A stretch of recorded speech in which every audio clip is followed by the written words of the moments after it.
Sell your rental properties, do a 1031 exchange. Buy your dream home as a replacement property. For the first 2 years, limit your personal use in the property to 2 weeks a year or less, or 10% of the annual rental history, whichever is a bigger number. And the second thing they have to do is they have to show at least 2 weeks per year of income from the property.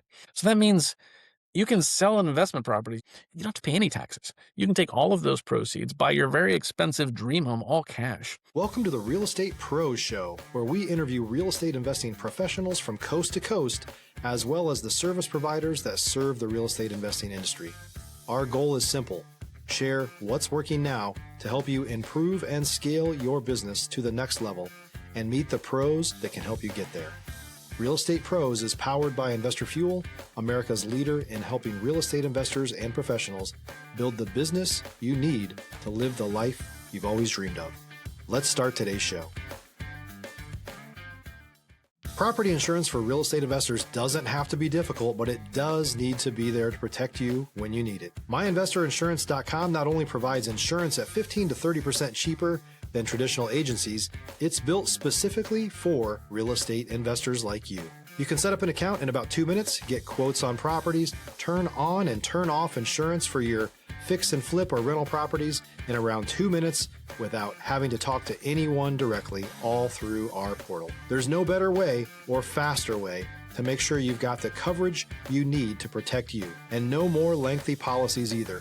Once you're set up, you're billed monthly and prorated by the day for however long your policy is active. It's powered by MSI, the third largest independent MGA, with 1.5 million customers and more than $1 billion in cumulative premiums written. Get set up today in about 2 minutes at myinvestorinsurance.com/fuel.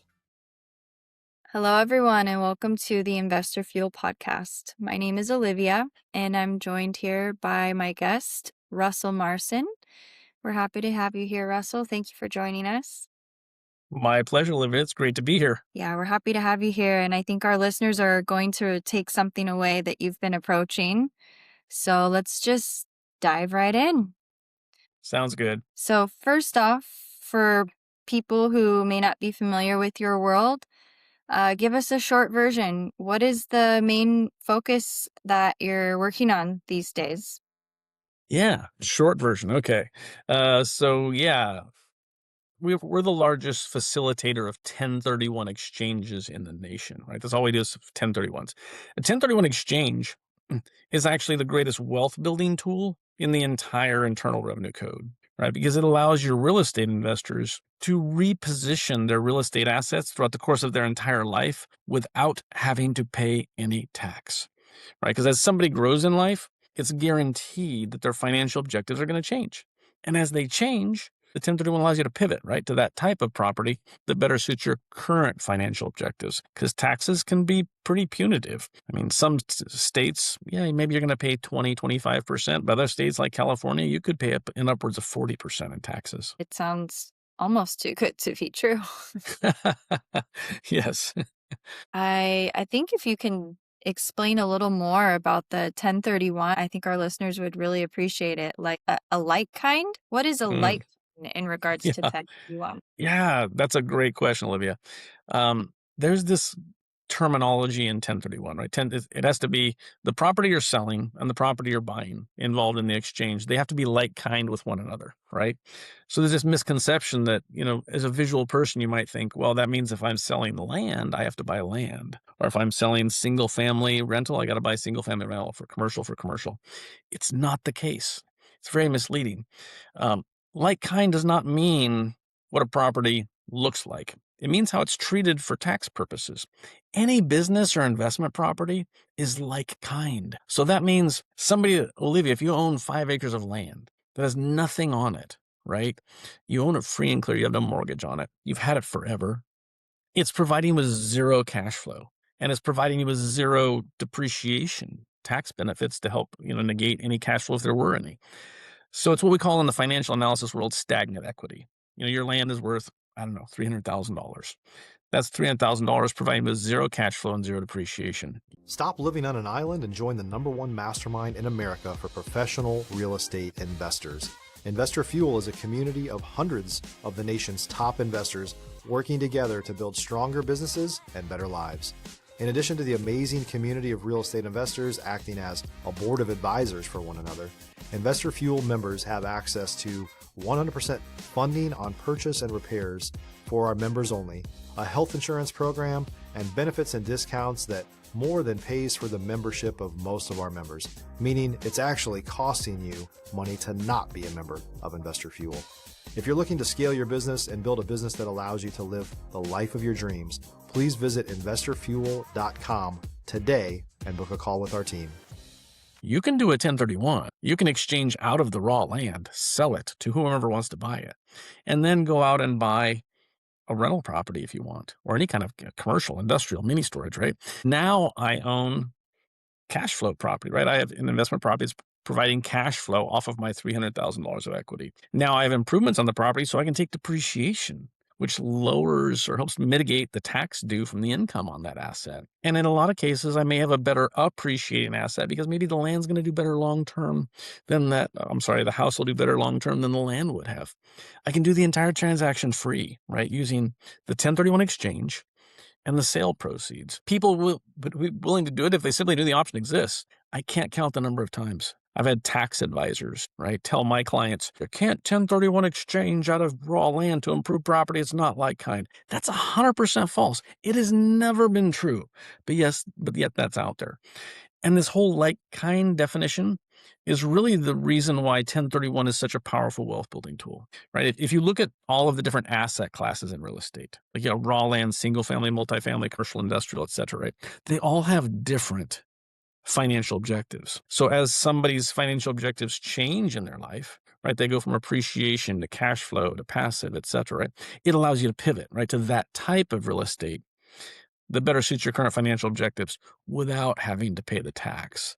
Yeah, so it's really important to know how broad that definition of like kind is. You seem like an expert in this field. Well, how long have you been teaching others what 1031 is? Over 30 years now, a long time.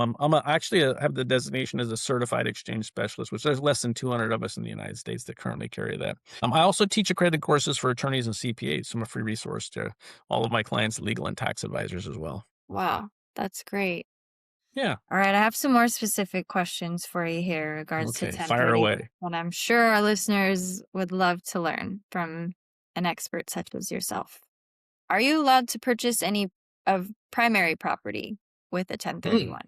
So we consider personal use property, right? US considers where you live as being a personal use property. To qualify for 1031 deferral, the intent, right, must be to hold for business or investment purposes, not personal use. So really, you're not supposed to buy a primary residence directly with a 1031. Now, that being said, the IRS created my absolute favorite revenue procedure back in 2008. It's Revenue Procedure 2008-16, and it's an actual recipe. It's the IRS telling us, here's exactly how you can use a 1031 exchange to buy your dream home. And if you follow this simple little recipe, the IRS can't overturn or challenge your exchange. It's a safe harbor. That's why it's my favorite revenue procedure. I read this thing like every night before I go to bed. It gives me very happy dreams. So here's the revenue procedure. Sell your rental properties, do a 1031 exchange. Buy your dream home as a replacement property. For the first 2 years, and this is the revenue procedure, you first have to satisfy a held for business intent. So for the first 2 years after the exchange, you have to treat that dream home two ways. One is you have to limit your personal use in the property to 2 weeks a year or less, or 10% of the annual rental history, whichever is a bigger number. And by the way, if somebody's going there to like work on the property or maintain it, that's not a personal use visit. That's a maintenance visit, right? So there's ways to use it for more than 2 weeks a year. But anyway, it has to be limited for the first 2 years. And the second thing they have to do is they have to show at least 2 weeks per year of income from the property, which is a crazy low standard. So that means you can sell investment properties. You would have been killed in taxes because you've owed them forever. You don't have to pay any taxes. You can take all of those proceeds, buy your very expensive dream home, all cash. And all you have to do for the first 2 years is limit your personal use and find your best friend, Olivia, to rent it to for 2 weeks a year. That's all you have to do. And then after 2 years, you can do whatever you want, right? You can move into it as a primary. You can treat it as a pure second home or vacation home. You never have to rent again, ever. And your exchange, 100% safe harbored, can't be challenged or returned. So it's pretty cool from a tenant. So if somebody's thinking about, hey, I'm going to be moving to another primary residence in a couple of years when we're going to retire somewhere else, right? Or they're thinking about buying a second home or vacation home anywhere in the United States, right? They can accomplish that with a 1031 right now. Pretty cool. If you're looking for consistent, high-quality leads, look no further than Investor Machine. Investor Machine isn't just another agency. It's the most sophisticated, data-driven lead generation company on the planet for real estate investors, and serves the role of being not just a lead generator for your business, but a marketing partner that is helping you achieve your goals along the way.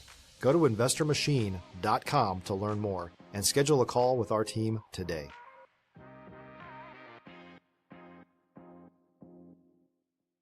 Yeah, that's awesome. That kind of brings me to what our next question for you was.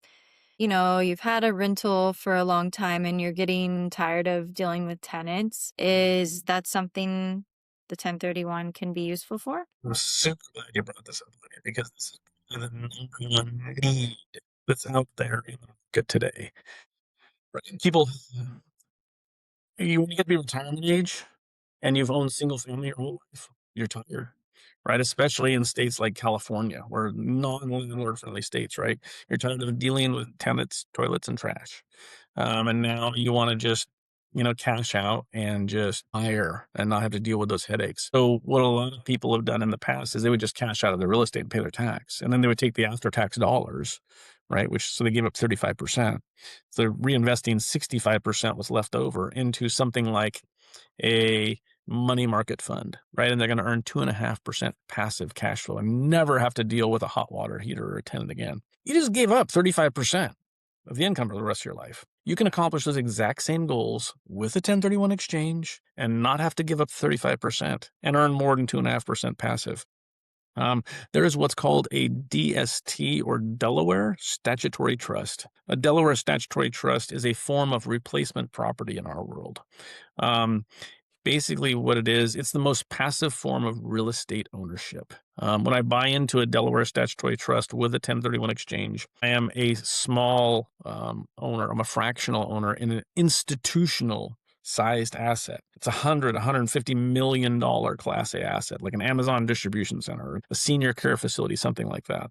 I have zero duties or responsibilities. I'll never get a phone call from tenants. I never have to make any decisions. I'll never be asked to pay for a hot water heater or a roof again. No outflow, only income. This shows up magically in my bank account once a month. These types of properties, this DST, Delaware Statutory Trust, was approved by the IRS as like-kind replacement properties 22 years ago in 2004. So they've been around a long time. But it's just what I see is people that of retirement age, they've owned single-family rental properties their whole life. They built great wealth. They invested in the right kind of assets, single-family rental properties, and they built phenomenal wealth and equity over decades. Now they're retired. Now they've built wealth. They're in the wrong asset class. If somebody's retired, at the retirement age, 60s or above, they shouldn't own single-family rental properties. They shouldn't, because primarily those assets are designated for appreciation, not cash flow. They need to be in a cash flow type asset, and that's commercial triple net lease. You can buy your own commercial triple net lease. Nothing wrong with that. It's just a lot of investors are not familiar with that. So that's where a DST is kind of like a safety net, where somebody that doesn't want to buy their own triple net lease can just kind of hitch their wagon to, some multi-billion-dollar corporation that does this all the time. But they're pretty cool. Lots of information. Thank you. How about crossing state lines? Is that allowed? Great question. Yes. 1031 is federal. And so a lot of states, people move states. I mean, obviously, everybody in the United States knows there's an exodus going on in California and has been for a long time. But it's common in every state that people leave states for various reasons, right? You're chasing the grandkids because your adult children move to another state, or you want to retire. You live in a cold climate. You want to retire in a warm climate. There's just all kinds of reasons. Well, 1031 is federal, right? So if you're moving to another state, 1031 allows you to cross lines. All states, every single state recognizes the 1031 exchange.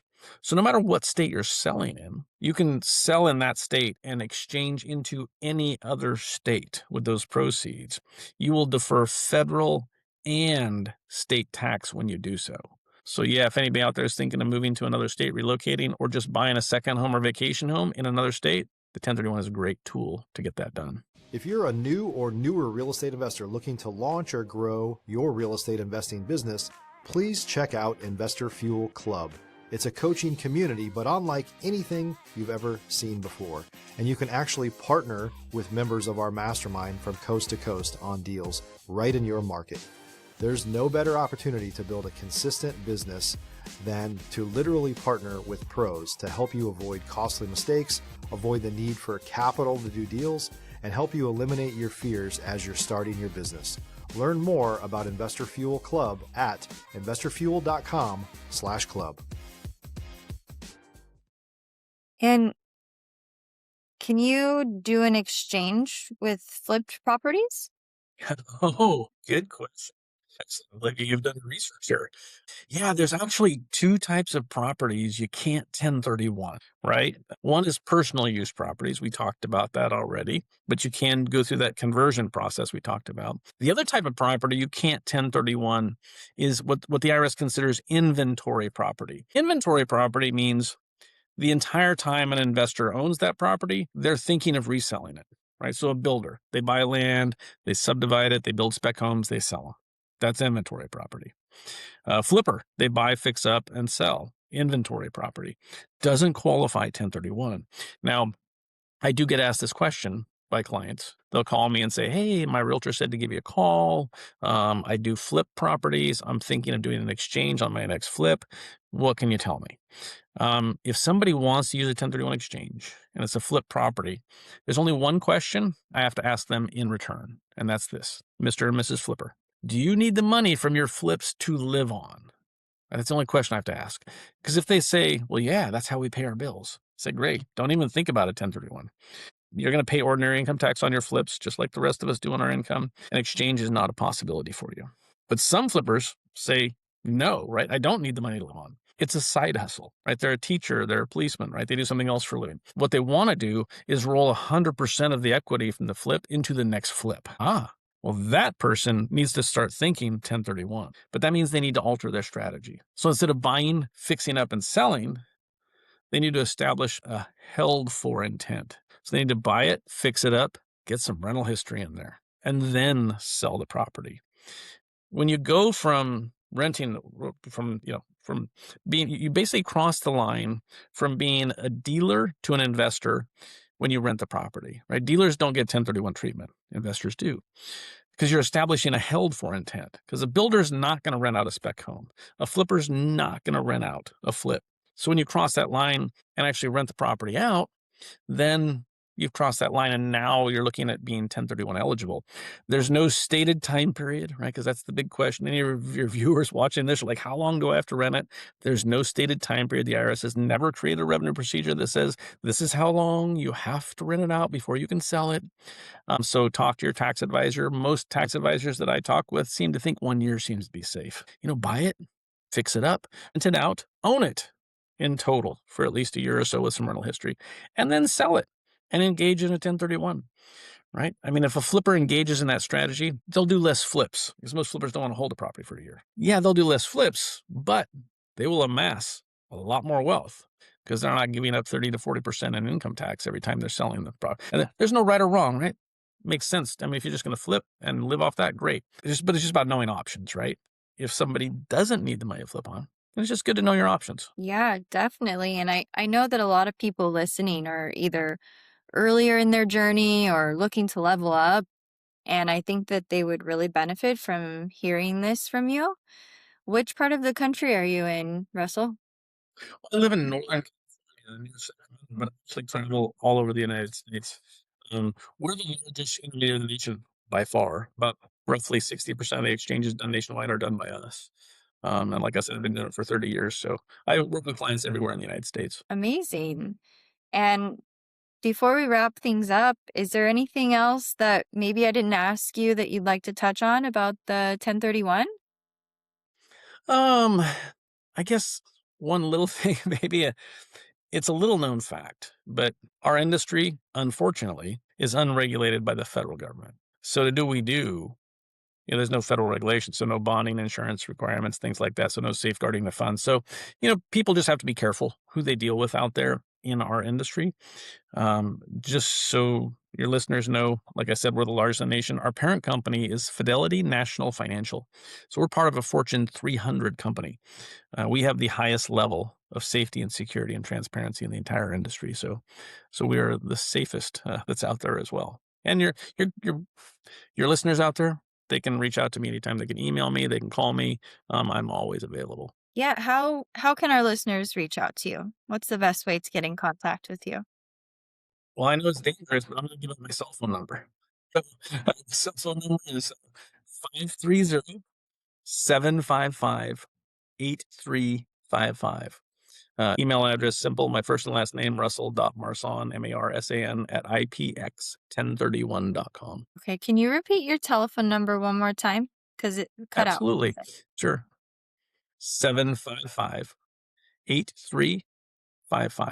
If somebody calls me at like 8 o'clock on a Friday night, they don't have to apologize. I'm a tax nerd. I'm a geek. I don't have a life. So you'll be giving me a life by simply calling me and asking me tax questions. Amazing. Look at that, everyone. We have his number. I think that's as good as it's gonna get. What service? He's ready to help you. All right. So perfect. And I really appreciate your time and sharing all of this expertise, your perspectives. And we really need more people in this space who are doing something like this. I don't think it's really known. And thanks again for being here. And for those of you tuning in, if you've gotten any value from this, make sure you've subscribed.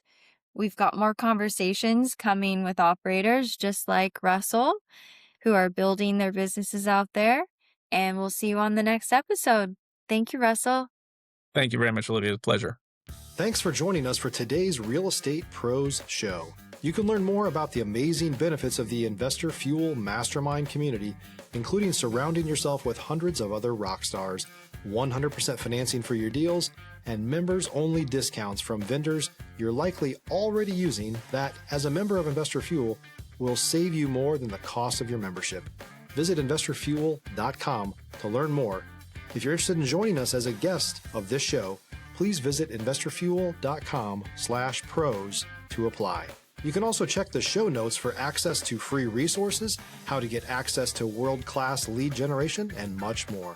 Don't forget to subscribe so you never miss another episode. Have a great day. We'll see you on the next show.